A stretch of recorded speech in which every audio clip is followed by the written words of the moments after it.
In this video, I wanted to look at whether it would be a good or a bad idea to use MBTI tests when conducting interviews, how that would help the company and the person who's being interviewed. Using MBTI tests could actually give the future company a better understanding of the person that they are interviewing. They will be able to see which areas they can work better in, their strengths, the areas they are naturally good at, what they will be able to bring to the company as a person.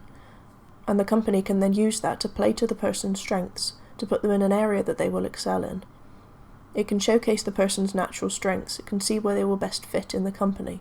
They might be applying for one type of job, but the test may show that they could actually excel in another area, one they've not considered because maybe they don't have the experience for it currently.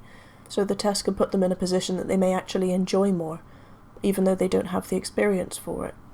The test will then be able to show any potential that the person may have.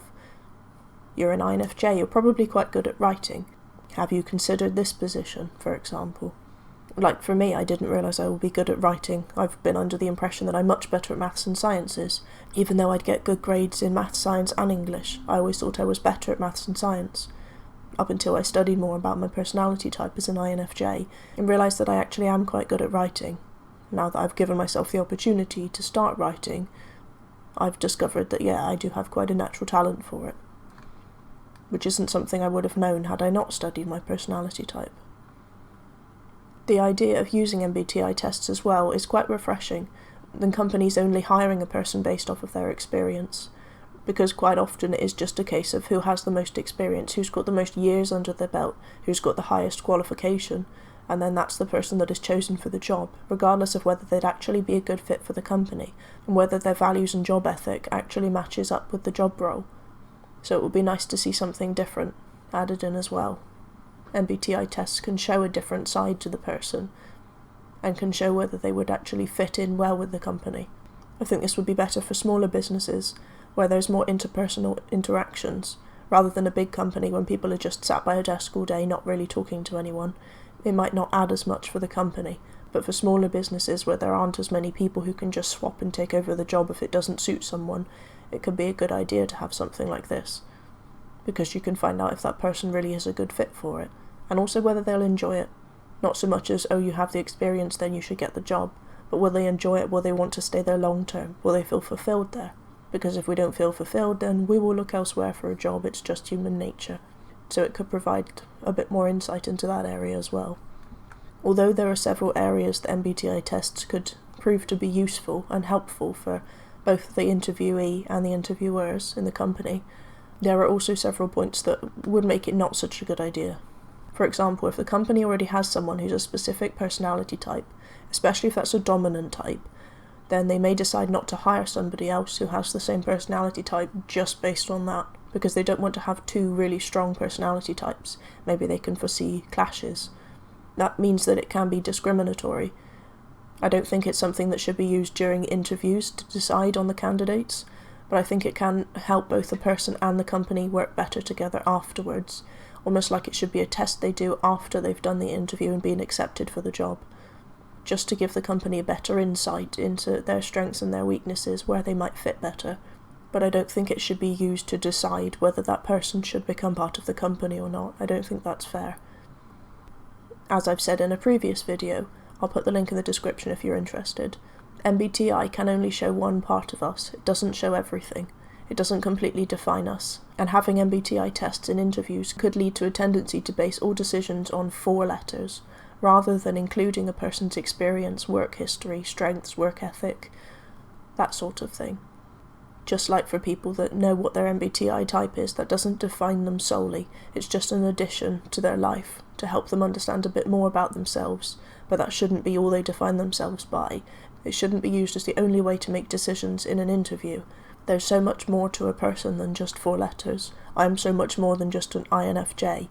I'm also very different to lots of other INFJs because of my upbringing, my experiences, where I focus my attention, what I've learned, that sort of thing. It can't be as simple as just going, oh, you're an INFJ, that means you're good at X, Y, and Z, therefore you'd be a good fit for that.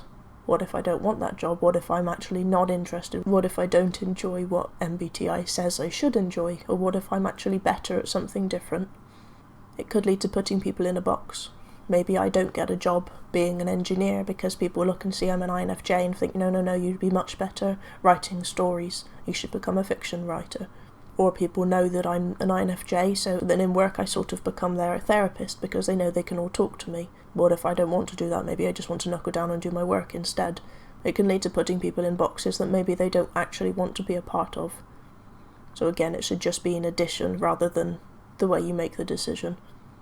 It also opens up a lot of potential for biases to come into play, such as, oh, that person's an introvert, we don't really want them because introverts are socially anxious, so they're not going to be good at sales, they're not going to be good at talking to people, they're just going to want to hide all the time and close themselves away in an office by themselves, so we won't hire them, rather than actually talking to the person and seeing whether that's true or not. Yes, not all of us follow stereotypes, but there are a lot of people that do, especially people that haven't met a certain personality type before. If you don't know anything about that type, you can Google it, and the first things that are going to pop up are likely to be stereotypes. So you'll then get a wrong impression of what that personality type is like, and then you'll stick all of those stereotypes onto that person and assume that that's what they're going to be like, and then you'll make the decision based on those stereotypes, rather than actually getting to know the person as an individual and seeing their strengths and weaknesses as who they are, not just what their personality type says they are. It could also become very subjective.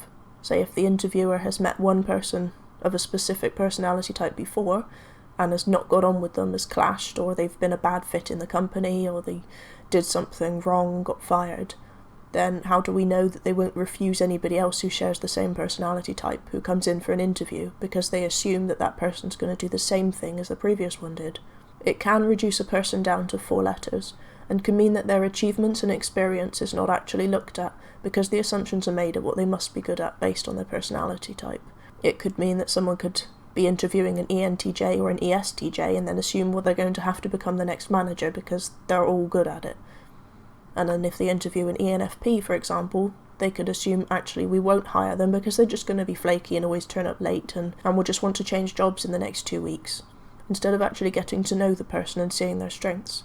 Again, going back to that stereotypes. Not every person in a certain personality type is going to be the same. Yes, some may be like it, but not all.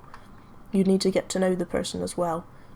I think it just opens up a lot to biases and stereotypes, especially when the person has never met that personality type before, or if they've had a bad experience with someone of that type.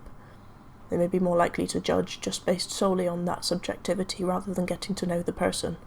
And there is always the fact that MBTI tests alone can be very wrong sometimes. The most obvious one is being mistyped as an INFJ. That's a very common one, saying that people are actually INFPs, ISFJs, or ISTJs, INTJs, basically everything else, as opposed to being an INFJ. So in order to reduce the likelihood that someone's going to be mistyped and then misjudged and stuck and put in the wrong area in the job, you'd need to add in cognitive functions tests to make sure that the person matches up with the cognitive functions they say to prove that they are actually that type. And then you'll probably have to bring in trained people as well to observe each person and to type them that way, which would require an awful lot longer than a 10-minute interview to do. And then things can just get overcomplicated. It gets to a point of when do you stop? How important is it to find out what personality type a person is? The interviewee themselves will probably have to be educated on MBTI to make sure that they can see if it fits in with what they believe they are themselves. Might need to bring in family. It can just get way too complicated, and not something that many companies are going to want to do just for an interview, because a lot of companies have hundreds and hundreds of interviews, and are they going to want to spend all of this time on every single person? Maybe they'd only do it for the top 5 if they weren't sure of who to pick. Maybe they'd only do it for certain jobs, maybe managers and CEOs, that sort of thing. So overall, I think it's a good idea in theory. I think it's nice that it could show more about a person than just their achievements, experiences, what grades they got at school, where they've worked before, that sort of thing. A CV and a cover letter can't really showcase who the person is, and even in an interview, we're often very nervous. We just have to answer specific questions. We don't get to show our flair and showcase what our personality is, who we are, how we'd be a good fit as an individual, not just based on paper. But I think in practice there's a lot of areas that would need to be worked on before this could become mainstream. I know certain companies do this, or they do a form, maybe not MBTI, but they do different types of tests.